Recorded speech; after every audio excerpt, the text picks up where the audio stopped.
Qu'est-ce que c'est? Qu'est-ce que tu fiches là? Ne me faites pas de mal. Pourquoi veux-tu que je te fasse du mal? Allez, d'abord monte ta figure. Je te connais pas? D'où es-tu? Là, je suis belle. Dans la Haute-Savoie. Et tu es venu de là-haut à pied? Oh non, c'est beaucoup trop loin, vous savez. J'étais placée depuis 3 mois à Méhoun.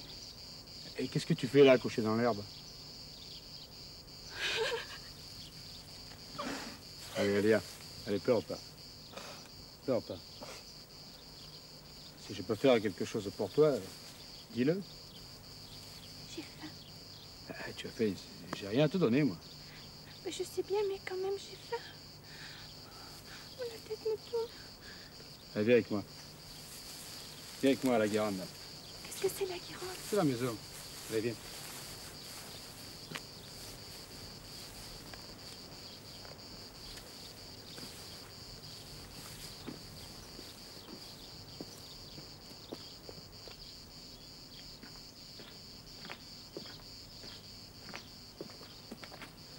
Voilà, nous y sommes. Ça fait pas de bruit, sinon ma chienne aboierait.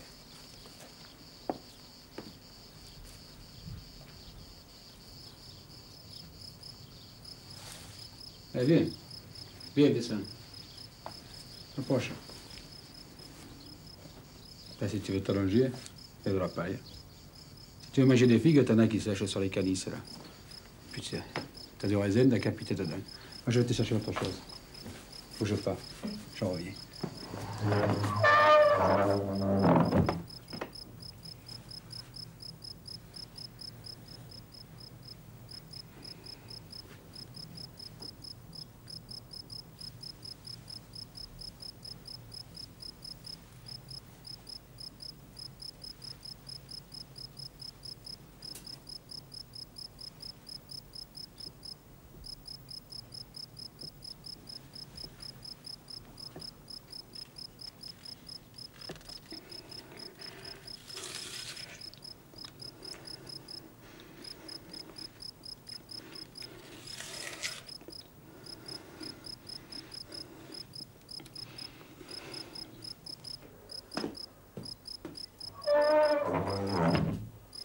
Tiens, dans les tâches, j'ai mis un peu de saucisse.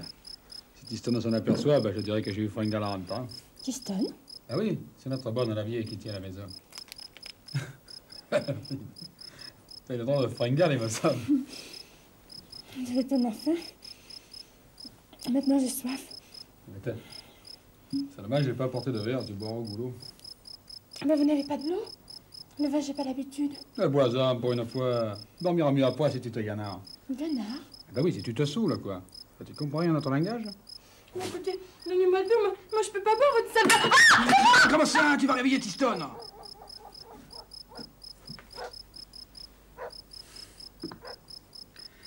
Bestia, ça va. Et qu'est-ce que tu t'imagines? Que je vais te saouler pour te violenter? Ah, ma pauvre petite. J'ai assez de femmes dans ma vie. J'ai pas besoin de toi.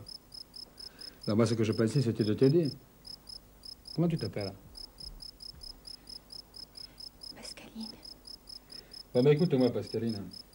Demain matin, je monte te chercher du charbon avec la charrette jusqu'à ma cabane du Grand Cap. Tu viendras avec moi. Je t'appellerai vers 5 heures. Ah, n'oublie pas de fermer la porte avec le gros bâton, là, parce que les renards risquent de venir t'embrasser cette nuit. Puis alors eux, hein, c'est pas la flamme de la bougie qui les gênerait.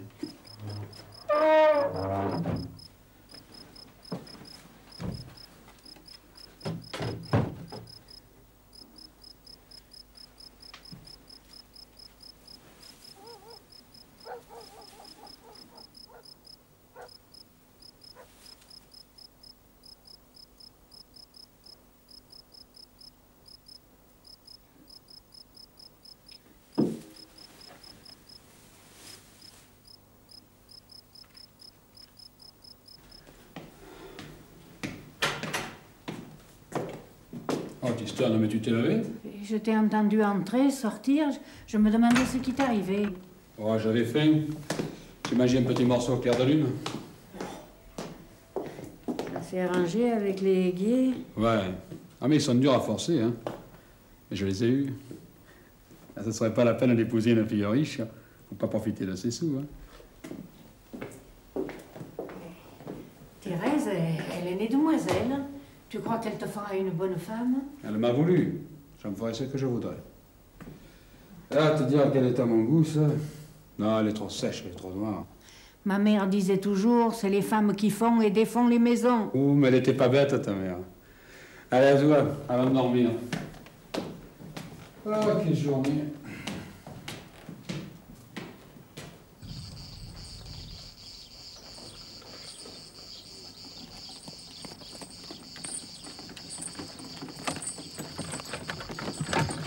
Oh, hop.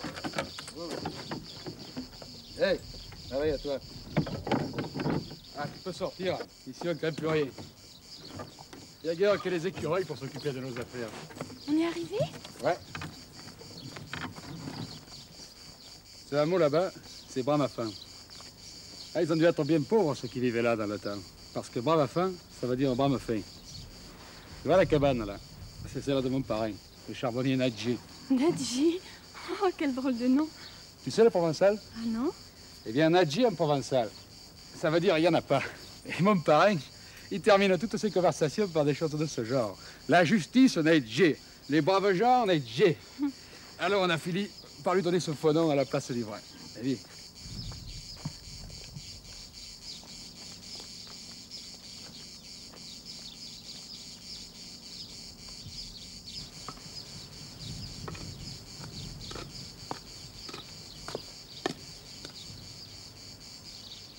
Oh, fiston, tu es là? Bonjour, parrain. Oh, tu m'amènes des filles maintenant? C'est une petite qu'on lui dit Pascaline. Je l'ai trouvée dans un fossé.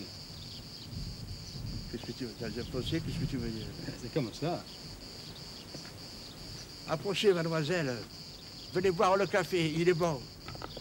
Malgré que Loustan fasse pas riche. Vous savez, chez nous, le luxe nagier.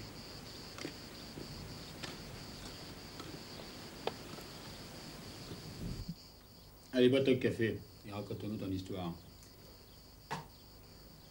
D'abord, il faut que tu nous expliques d'où tu viens, hein. Parce que nous, tu sais, les filles qui roulent. Ouais. Les filles qui roulent, nous les aimons guère. Et pour les femmes, il faut faire beaucoup attention parce que au jour de maintenant, d'honneur chez les femmes, nagier. Nagier. Mais dites, mon honneur, je l'ai, moi. C'est pour le garder, mon honneur, que je suis partie la nuit sur les routes. Toutes les filles sont pas comme ça, non? Ben, nous demandons qu'à te croire.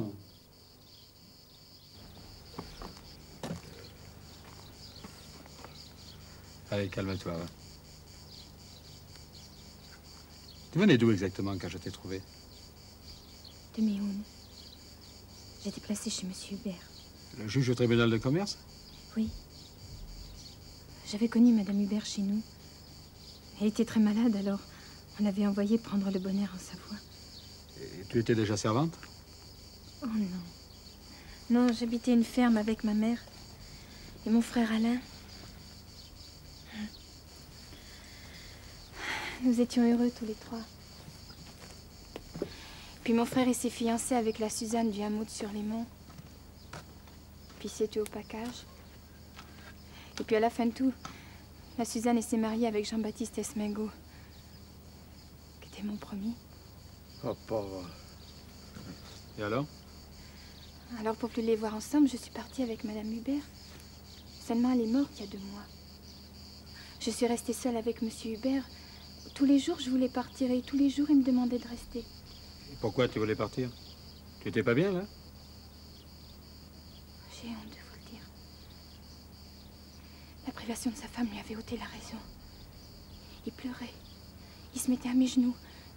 Toutes les nuits, il voulait venir dans ma chambre. Tu entends ça? Un juge?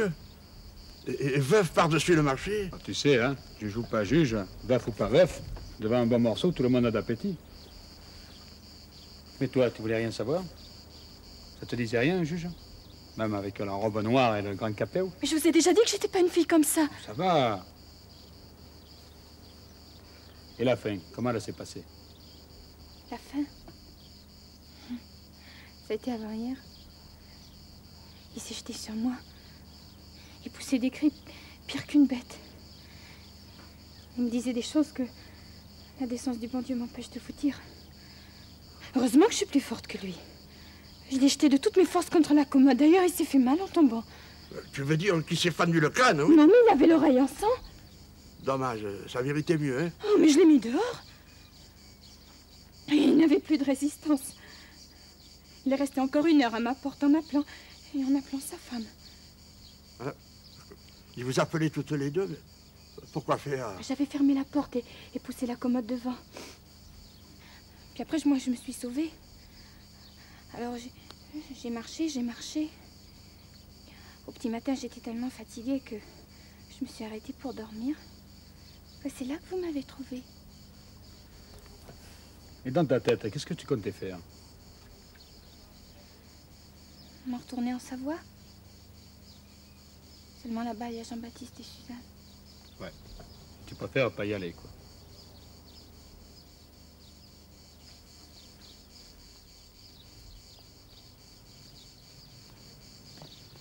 Pascaline. Eh, Pascaline. Oui. Tu veux rester avec mon parrain? Mais pourquoi faire? Je vais me marier, tu le sais. Et mon parrain habitait avec nous à la Garande. Et maintenant, il veut plus. Il dit que les novices, on doit les laisser tranquilles. Les perdigaves de l'année, ils aiment bien dénicher ça. Mais moi, ça m'ennuie de le savoir sans compagnie. Alors, je me suis pensé que peut-être... Hein? C'est guère beau ici pour une jeunesse, mais je mettrai d'ordre. Non, l'ordre, c'est elle qui le mettra. C'est du travail de femme. Et en plus, elle t'aidera un peu à la charbonnière. Et puis à la fin du mois, je te donnerai 5 francs. Comme ça, tu pourras t'acheter des robes. Des robes? Hein? Et pourquoi faire? Pour les mettre dans les champs? Pour danser avec les arbres? Ah, chez nous, au moins, il y avait des assemblées. Oh, dis, je te trouve bien prétentieuse. Qu'est-ce que tu espérais cette nuit quand je t'ai trouvé dans le fossé? Qu'un prince viendrait s'agenouiller devant toi pour que tu l'épouses? Ça te plaît pas, hein, tu le diras. Moi, ce que j'en fais, c'est pour toi. Tiens, je t'offre 2 châles par an. Un en indienne et un en lainage. Ça te va? Oui, j'accepte. Que voulez-vous que je fasse? Allez, va, tu seras pas malheureuse ici. Hein. Nadja, c'est un brave homme. Et de temps à autre, je viens de vous dire bonjour. Hein?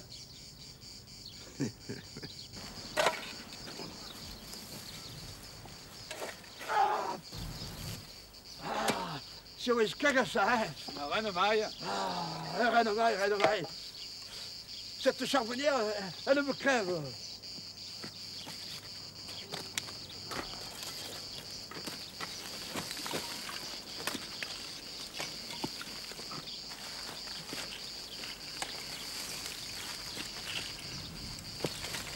Vous vous mariez quand? Samedi 15. Ça se fera à la maison des Aiguilles, puisque moi, j'ai plus de mère. Et alors là, tu peux croire que ça sera une belle noce. Thérèse, c'est une fille riche. Son père a gagné des sous dans le commerce des moutons. Et alors, les fusées pèteront en haut, et le vin, et puis il sera partout.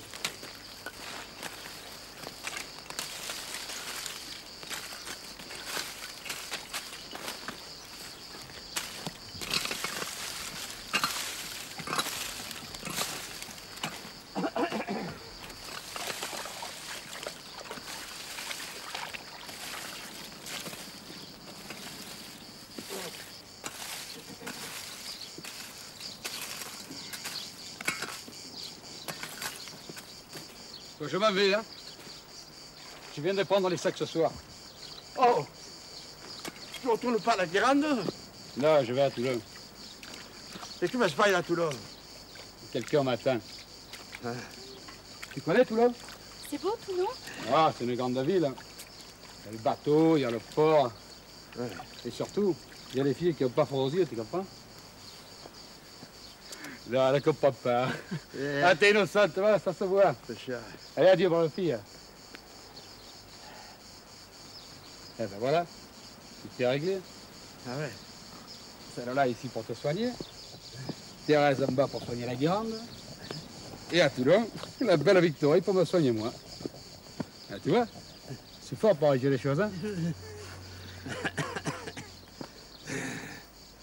Quel Laurent, mon ami.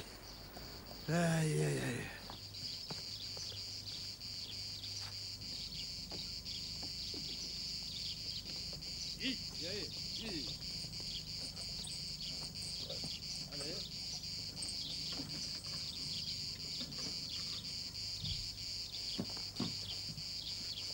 Oh, fillette! Tu es déjà entrée? Il faut bien. Vous me montrerez où je peux ranger tout ça? Viens, je vais te faire voir. Les rigueurs du code forestier inquiètent la population qui ne peut vivre qu'au moyen de ses troupeaux. Toujours armé de son fusil, le berger fait reculer le garde qui vient le surprendre lorsqu'il commet des dégâts dans la forêt. Quels dégâts? Vous voulez me dire ce qu'ils font comme mal les bergers dans la forêt? Il suffit qu'ils cuisent leur dîner sur un petit feu pour qu'on les accuse d'incendier l'Estérel. C'est des méchancetés, pas plus. Allez, moi je te dis ce qu'il y a marqué sur le journal. Hein. Oh, si raconte ça, je suis content de ne pas savoir lire. Bonjour à tous.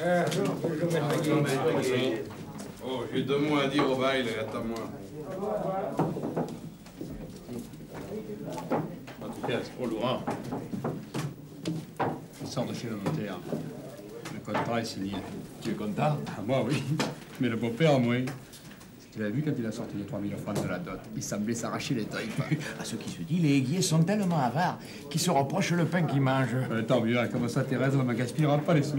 Otidiac, apporte un flacon et 2 verres. Dépêchez-vous de boire avant les augmentations. Mais de quoi tu parles? Ben, il paraît qu'à Vidobar et à Brignoles, ils veulent taxer le vin comme moi dans les Chambrais. Ce sont les cabaretiers qui poussent. Aux Chambrais, qui sont en quelque sorte des clubs à la mode anglaise, n'ont jamais payé de droit. Si j'étais Louis-Philippe, j'éviterais de me brouiller avec les provinciaux en attaquant leur liberté privée. Ah ouais. Ah, maintenant, mon garçon, puisque nous sommes entre nous, je vais te causer comme un père à son fils. Et je vous écoute, monsieur. Si tu étais raisonnable, les 3000 francs que je viens de te donner, tu me les rendrais. Comment je vous les rendrai? Ah, tu veux relever ta guirande, planter des vignes, des cerisiers, oui, pauvre petit. Il faudra que tu en cueilles du raisin et des cerises pour retrouver tes sous, et à la condition que tes récoltes soient bonnes. Pense au gel, à la sécheresse. Je ne veux pas très bien où vous voulez en venir. À ceci, il n'y a qu'une valeur sûre, l'or. Tu le mets bien à l'abri dans un coffre, j'en ai un solide à la maison, et tu t'en occupes plus. Oh, il ne perdra pas de sa valeur, hein, bien au contraire. Et je laisse s'écrouler ma guérande. Et je remets plus ma terre. Et puis j'attends que mes vignes pourrissent. Mais non, tu donnes ton domaine à bail, à un ménager, hein, et tu viens t'installer ici, à Bellejancier, à Thérèse. Vous aurez la moitié de la maison et vous vivrez tranquille et sans souci. Je vous demande bien pardon. Mais Thérèse, je me l'épouse pour en faire une maîtresse de ferme, et pas une dame de ville. Vous exagérez un peu beaucoup, monsieur Aiguier. Pauvres estourneaux, vous vous entêtez à ne pas comprendre. Mais il y a pire que la sécheresse et la grêle. Il y a les guerres. J'ai connu la misère des paysans au début du siècle. Oh, maintenant, quand on parle de Napoléon, les jeunes, là, ils font les yeux ronds, hein. Ils en ont la langue toute gonfle. Rivoli, Wagram, Austerlitz, les pyramides, oui. Ils vous disent, les Français, ils étaient partout, hein, boy. Ils étaient partout, les Français. Ça va, s'ils étaient partout, les Français. Ils n'étaient pas chez eux. Il n'y avait plus personne pour planter les pois et des bourgeons de la vigne. Si demain, à que ces embrouilleurs qui nous gouvernent, on a de nouveau la guerre, qui la fera, hein? Qui la fera? Toujours les paysans, et ça recommencera. Tandis que les pièces d'or... Écoutez, monsieur Aiguier, Napoléon, Louis-Philippe, la guerre ou la paix, moi je m'en fous. Ce que je veux, c'est faire prospérer ma guirande. Et la dot de votre fille servira à ça, et pas autre chose, vous avez compris? Oh, Boudéo, que c'est long. Les bras m'en tombent.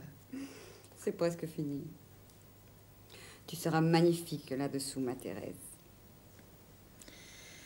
Qui me verra? Et ton mari, j'espère. Ben dis, on dirait que ça te fait pas plaisir de te marier demain? Plus ça approche, plus ça me met dans les transes. Et pourquoi?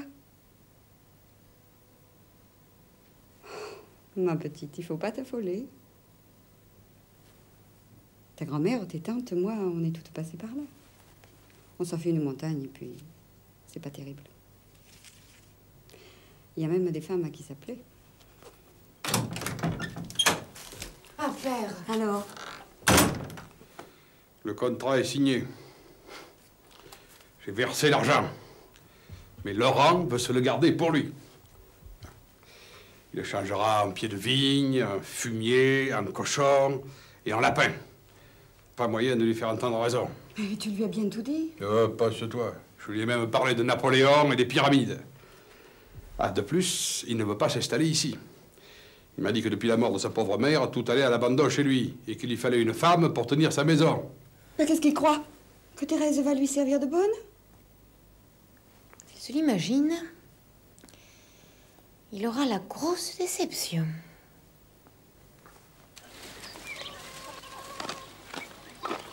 Cette guirlande, c'est ma sœur Fleury Guirand qui l'avait apportée en dot à Michel Bellepic, le père de Laurent. C'est un bien de famille, cette guirlande. Seulement, chez nous, personne n'a jamais été assez riche pour l'entretenir. De par son mariage, Laurent va peut-être y arriver.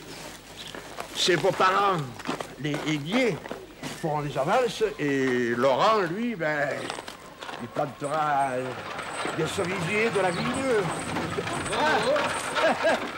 Oh, pareil. Alors, fiston! Alors, la bataillarde, tu t'habitues là-haut? Je m'habitue. Allez, donne-moi ton beau costume. Je vais terminer avec le pareil. Elle a pu te voir, Tiston. Elle a dû préparer des vivres à emporter. Alors, pareil, ça va? Ça peut pas mieux aller. Bah, tu vois, là, je vais construire la loge à port. Là, le hangar à fouet et puis les écuries. Il y aura aussi les bergeries à refaire. Il y aura les caves à consolider. Et dès que la vigne commencera à donner, il me faudra une cuve 2 fois plus grosse. Ah oui, mais tout ça, ça va coûter beaucoup plus cher que les 3000 francs de la dot, là. Ouais. Mais le père Aiguier n'a pas fini de sortir les sous de son coffre. Hein. Faudra bien qu'il me donne encore un peu. Enfin, Tiston, elle nous a gâtés. Alors, tu es contente de la fille? Un vrai louis d'or. Elle sait tout faire. Fiston, tu m'as fait un beau cadeau, hein? Ouais, bah, ta chance, c'est que j'ai été à quelques jours de me marier, parce que ça fait comme elle est. Moi, je me laisserais bien garder ici. Je crois pas que sa mère ait un coffret rempli d'or, hein? Moi non plus. C'est pour ça que je te l'ai laissé à la cabane.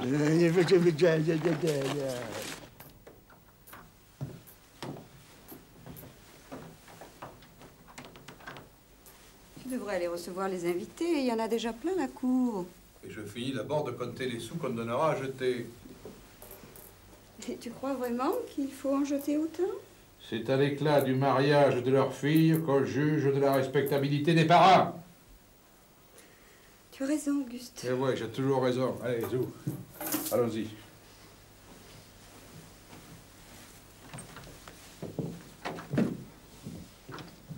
Oh, parrain, dépêche-toi, qu'on est en retard. De quoi tu as peur? Que le curé commence sans toi? Allez, Azou, greffe. Allez.